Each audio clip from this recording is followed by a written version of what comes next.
Kung isa man lang sa aking anak ay nakapagtapos ng batas, law, at pumasa sa bar, maaari siguro pwede kong patakbuhin presidente.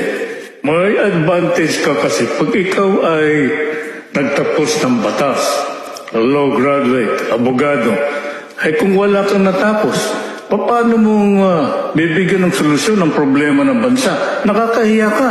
Pabaksak ang Pilipinas.